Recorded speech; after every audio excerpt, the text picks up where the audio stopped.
Pourquoi la patience est la compétence la plus importante en trading? C'est ce dont on va parler dans cette vidéo. Salut les gars, j'espère que vous allez bien. Si vous ne me connaissez pas, moi c'est Darlin, je fais sur cette chaîne KaizenFX des vidéos concernant le trading. Donc si c'est un sujet qui vous intéresse, je vous invite à vous abonner, à liker et à commenter, n'est-ce pas? Déjà commentez pour me dire des sujets de vidéos que vous aimeriez voir sur la chaîne et aussi pour me dire vos différentes impressions par rapport à cette vidéo ou par rapport à toutes les vidéos que vous allez voir sur ma chaîne, n'est-ce pas? Et aussi à partager à des personnes qui ça peut intéresser. Partage à tes amis et directement se lance dans le vif du sujet. Alors, comme je le disais au début de cette vidéo, la patience est pour moi l'une des compétences les plus importantes en trading. Pourquoi? Parce que ça vous permet de pouvoir éviter tellement de choses. Moi, je l'ai compris lorsque j'ai commencé à trader en 15 minutes. Si vous ne le savez pas, moi, j'étais un très gros day trader. Je tradais beaucoup en 1 minute. J'étais trop dans le stress. Je stressais beaucoup. Et j'avais toujours cette envie-là de toujours prendre des positions. Vous savez que lorsque vous tradez, surtout en 1 minute, vous aimez être en position. Que ce soit en gain ou que ce soit en perte. Je pense que vous avez déjà eu à ressentir ce genre d'émotion, n'est-ce pas? Que vous allez perdre ou pas, mais vous aimez être en position. Et ça, c'est pas quelque chose qui est très good. Donc avant, je pense qu'il y a plus d'1 an, je tradais encore principalement en 1 minute. Donc j'étais un très gros scalper. Et moi, je savais que je devais avoir des opportunités à chaque jour. Je savais qu'il ne devait pas manquer un jour où je devais avoir une opportunité. Peut-être parfois j'avais 3 opportunités en une journée, je perdais 2, je gagnais une opportunité. Parfois en une journée, il y avait jusqu'à 4 opportunités. Mais je savais que à chaque jour, je devais être dans le marché avec le stress monté et tout. Mais j'ai beaucoup travaillé cette patience depuis que je me suis fait accompagner par mon mentor que j'ai actuellement. Et j'ai commencé à trader en 15 minutes. Il y a une très grosse différence entre trader en 1 minute et trader en 15 minutes. Je pense que vous le savez déjà, c'est déjà l'unité de temps, premièrement. Et aussi, trader en 15 minutes m'a fait m'asseoir sur mes mains. Pourquoi? Parce que en 15 minutes, j'ai très peu d'opportunités de trading. Ce qui fait quoi? Ce qui fait qu'en une semaine, je peux avoir 1, 2, 3 opportunités maximum, vous voyez. Et parfois même il y a des semaines où je n'ai même pas eu d'opportunité. Comme je vais vous prendre l'exemple de ça, c'est même pas depuis longtemps, la semaine passée et la semaine surpassée, j'ai pas eu d'opportunité. Non, je n'ai pas eu de trade. À votre avis, qu'est-ce que moi je dois faire dans ce genre de conditions? Je ne trade pas, tout simplement, je ne trade pas. Donc, trader vraiment sur des plus grosses unités de temps m'a permis de pouvoir travailler cette patience-là. Et pour moi, je juge que c'est très important parce que il faudrait que vous le sachiez. Ne pas trader, c'est aussi trader. Parce que si vous forcez les opportunités, comme on va le voir plus tard, sur les différentes choses que la patience vous permettra de pouvoir éviter, vous allez faire de très grosses erreurs. Et là, on va commencer par la première chose que la patience vous permet d'éviter. Ça vous permet d'éviter le FOMO, Fear of Missing Out. Donc, comme on le dit souvent, c'est la peur de pouvoir rater une opportunité. Et cette peur, elle est souvent suscitée par quoi? Par le fait que vous voyez sur les réseaux sociaux, vous voyez des amis, vous voyez vos proches, vos amis traders. Or, les personnes sur Internet, vous voyez que ces différentes personnes font de très bons bénéfices. Et peut-être la plupart du temps sont sur le même actif que vous. C'est pour ça que vous tradez le Nasdaq, le NAS 100, EURUSD, GBP/USD. Vous allez voir sur Internet des personnes qui ont pu prendre des très jolis trades, ont gagné 5 000, 2 000, 3 000, 4 000 $, n'est-ce pas? Et qu'est-ce que vous vous dites? Vous allez aller et vous allez vouloir créer une opportunité qui ne respecte en aucun cas votre plan de trading. Et c'est là en fait la patience joue un rôle qui est très important. C'est quoi? C'est que la patience, le fait de travailler cette patience vous permet de pouvoir vous asseoir sur vos mains, avoir une réflexion qui est plus objective et vous dire, bon, là il n'y a pas d'opportunité. Lui, le trade qu'il a pris, ça respecte sa stratégie à lui. Ça ne respecte pas moi ma stratégie. Donc s'il a pu prendre ce trade, c'est bien pour lui. Moi, hier, j'ai pris un trade qui a réussi. Et ça ne veut pas forcément dire que lui aussi, il avait le même trade de hier. Et parfois, même lorsque vous regardez ces différentes personnes, le trade qui respectait votre stratégie hier, eux, ils n'ont pas pu prendre ce trade. Donc, la patience vous permettait de pouvoir éviter le FOMO, donc la peur de rater une opportunité. Et comme je l'ai dit, cette peur est souvent incitée par le fait que vous voyez d'autres personnes sur les réseaux sociaux prendre des très belles opportunités qui leur apportent de l'argent. Et vous dites que, mais j'ai pas envie de rater ce mouvement haussier qui arrive. J'ai pas envie de rater cette annonce économique. J'ai pas envie de rater ça. Ce qui vous pousse à aller prendre des trades qui n'ont pas de sens du tout. Le deuxième point que la patience vous permet d'éviter, c'est le revenge trading. Le revenge trading, pourquoi? Vous le savez déjà, lorsqu'on trade, le trading déjà c'est un domaine qui est très, je ne veux pas dire néfaste, mais qui consomme beaucoup de force mentale, n'est-ce pas? Avec les pertes, les gains.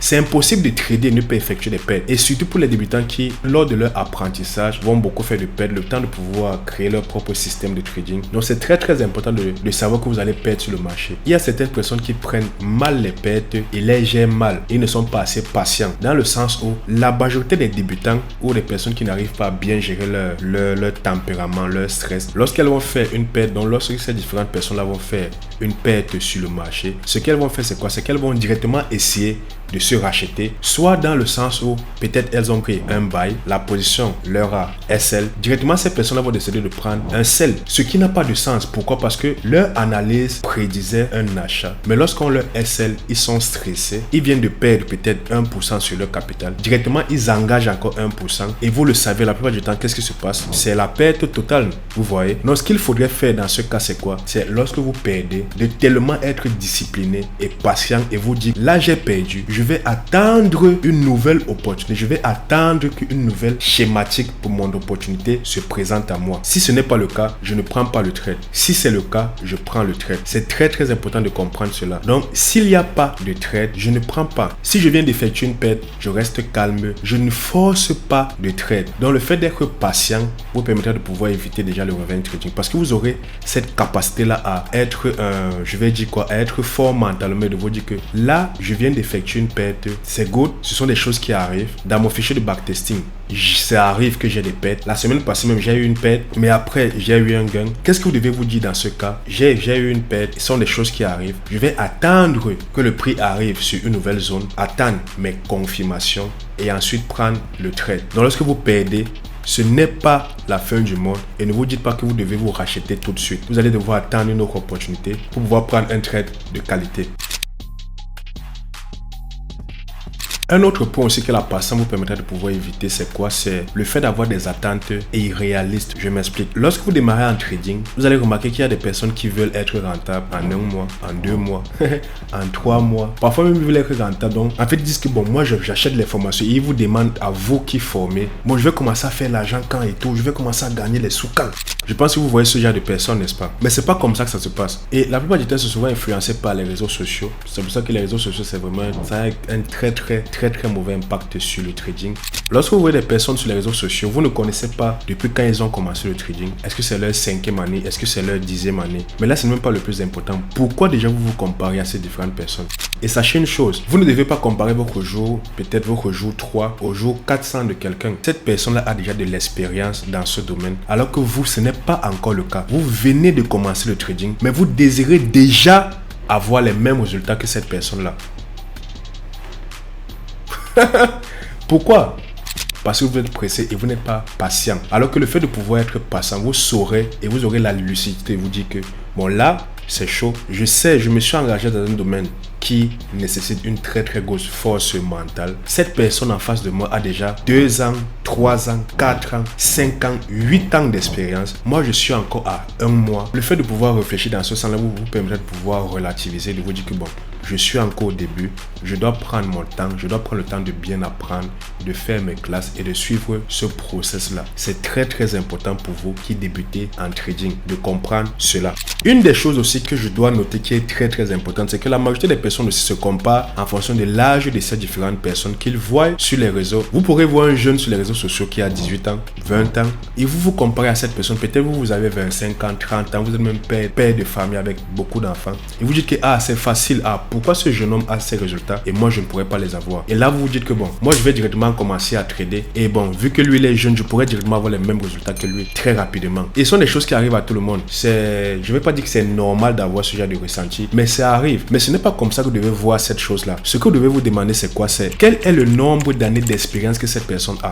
Ce n'est pas en fonction de l'âge que je vais dire même entre guillemets que vous devez vous comparer vis-à-vis de quelqu'un. Non, c'est en fonction des années d'expérience de cette personne-là. Vous pourrez voir un jeune qui a commencé le business à 16 ans. La plupart du temps, on les voit en Occident. Vous allez voir un jeune qui a commencé à 16 ans et aujourd'hui il a 22 ans. Cela fait 6 ans d'expérience que ce jeune homme a. Vous venez de commencer en business, vous avez 25 ans. Vous voyez, le jeune il a 22 ans, mais vous avez 25 ans et vous vous dites que bon, moi je vais avoir les résultats de ce petit. Je vais avoir les résultats de ce petit. J'aurai juste besoin de travailler quelques temps et bam, moi j'aurai les résultats de ce petit. Mais vous avez 0 jour. Vous avez 0 jour d'expérience alors que ce jeune homme a déjà 6 ans dans le business.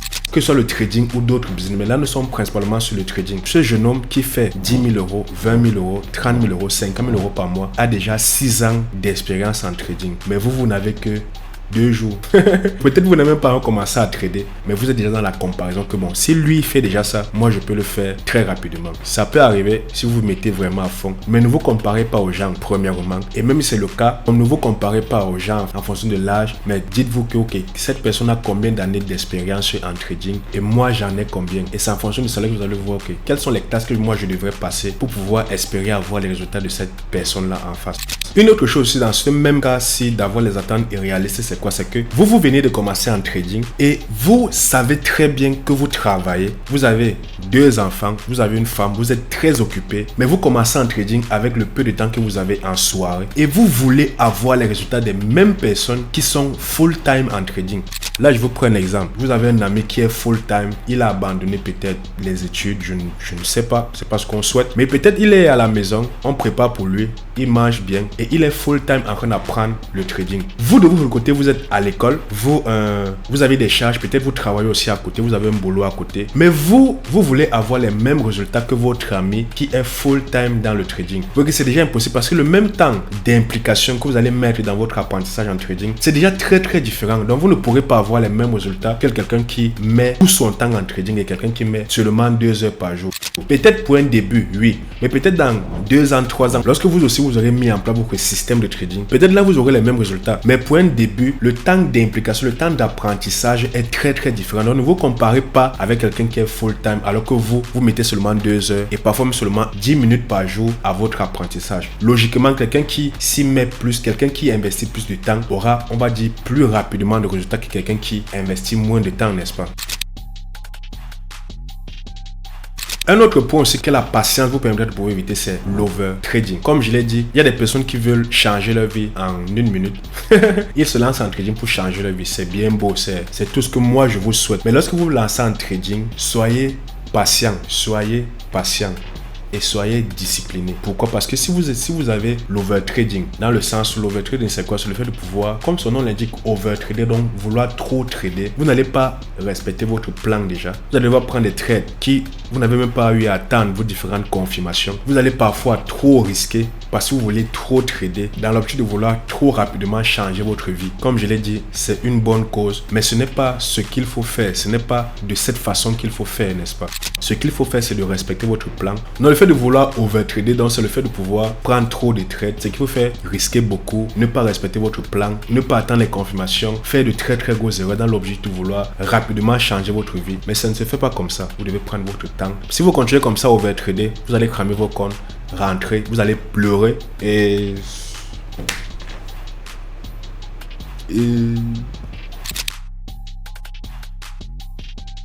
la patience vous permettra aussi de pouvoir mieux respecter votre plan de trading. Je m'explique. Vous savez, aujourd'hui, lorsque vous avez appris le trading, vous avez eu à apprendre déjà la stratégie. Vous avez investi de votre temps, vous avez investi de votre argent. Vous avez fait pas mal de sacrifices pour pouvoir apprendre une certaine compétence qui est le trading, qui est une très bonne compétence pour faire de l'argent sur des années, des mois, de plusieurs années. C'est une compétence qui va rester en vous. Vous avez backtesté. Vous avez backtesté 1 paire, 2 paires, 3 paires, 4 paires. Vous avez eu des paires qui réussissent bien. Vous avez peut-être eu GBPUSD, OGPU. Vous avez backtesté tellement de paires et vous avez eu un certain nombre de résultats. De ces différents backtests là, vous avez eu un win rate par paire. Vous avez un risk reward moyen. Vous avez tout un plan de trading que vous avez mis en place, avec un risk reward de peut-être 1 pour 3 obligatoire pour chaque trade au minimum, et votre système vous donne un win rate de peut-être sur toutes les paires que vous avez. Le win rate moyen c'est peut-être 40%, 30%, on va dire ça comme ça. Maintenant, lorsque vous allez, ce sont les résultats de votre session de backtesting, n'est-ce pas? Et ça fonctionne très bien. Maintenant, lorsque vous allez trader, c'est la catastrophe. Vous ne respectez plus rien du tout. Vous tradez, vous avez un trade, vous prenez le trade, lorsqu'il évolue, peut-être supposons que vous risquez 1%. Lorsqu'il évolue de 0,7%, vous coupez. Vous prenez le trade 1%. Lorsqu'il évolue de 0,7%, vous coupez le trade. Ça veut dire que peut-être vous avez risqué $100.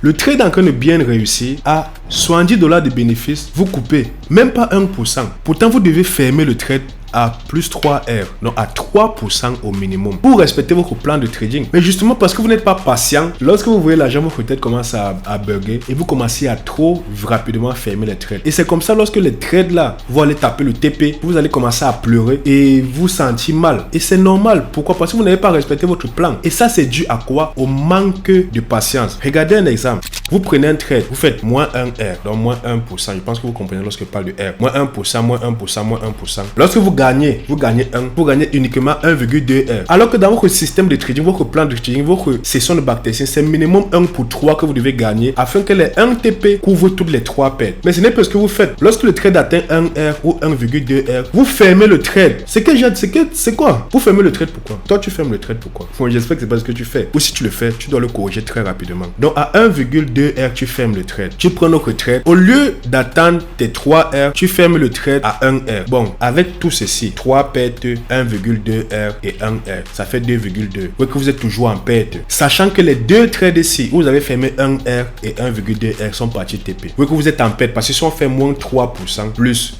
2,2, alors que si vous avez eu vos 6R, donc 3%, 6R moins 3, vous êtes en bénéfice de plus 3%.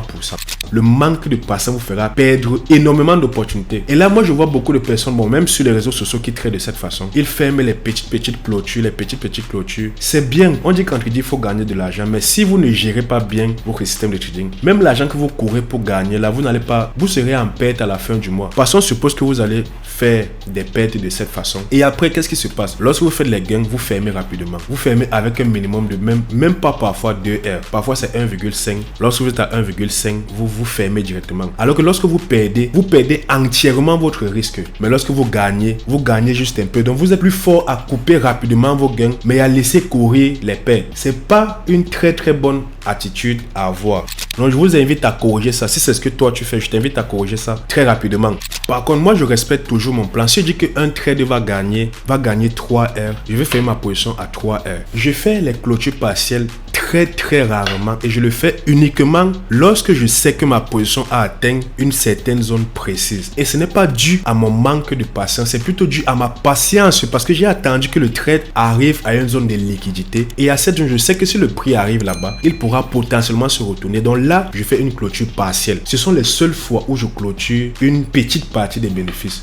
Alors que vous, c'est les fois où vous clôturez les bénéfices, c'est que vous sortez entièrement du marché sans toutefois avoir respecté votre TP, sans respecter votre plan, sans respecter votre système de trading. Vous ne faites pas confiance à votre système de backtesting. Vous ne faites confiance en rien du tout et vous sortez des marchés. C'est une très mauvaise habitude à retirer de votre tête. Vous voyez ce même exemple que je vous dis, le fait de pouvoir respecter son plan. J'ai eu à faire un trade récap que vous allez voir sur le i, n'est-ce pas? Ce trade a duré plus de 23 heures. Je pense exactement 23h30. Vous voyez que moi, je suis principalement day trader. Donc, j'ouvre mes positions aujourd'hui, je les ferme le soir. Mais regardez ce que ce trade m'a fait. Ça a duré 23h30. J'aurais pu fermer le trade. Pourquoi je ne l'ai pas fait? Parce que je respecte mon plan. Parce que je respecte ma stratégie. Et là où est-ce que le trade a fait? J'avais eu 2 pertes successives au préalable. J'ai fait mes 3R après que le trade ait duré plus de 23 heures. Ensuite, qu'est-ce qui s'est passé? Mes 3R, moins les 2 trades que j'ai perdus. J'en ressors cette semaine, la semaine de ce trade, je ressortais cette semaine avec plus 1%, ce qui est déjà pas mal. Mais regardez, si j'avais eu les 2 pertes que j'ai eu au préalable et que j'étais trop stressé, je voulais trop gagner, je voulais juste le bleu et que ma position faisait 1R, 1,2R, 1,5R. Qu'est-ce que j'aurais fait? Je ferme et lorsque je ferme, même les 2 pertes que j'ai eues, la fermeture de ce trade n'arrive même pas à combler les pertes là. Et vous voyez que si vous continuez à faire comme ça, vous n'allez jamais avoir un système rentable où vous laissez courir les pertes, mais lorsque vous avez un peu de bleu, vous fermez directement. C'est pas comme ça qu'il faut trader. Pas du tout. Donc tu dois m'arrêter cela. Si c'est ce que tu fais, tu dois arrêter cela. Et si tu as un de tes amis qui fait ça, tu dois l'envoyer cette vidéo.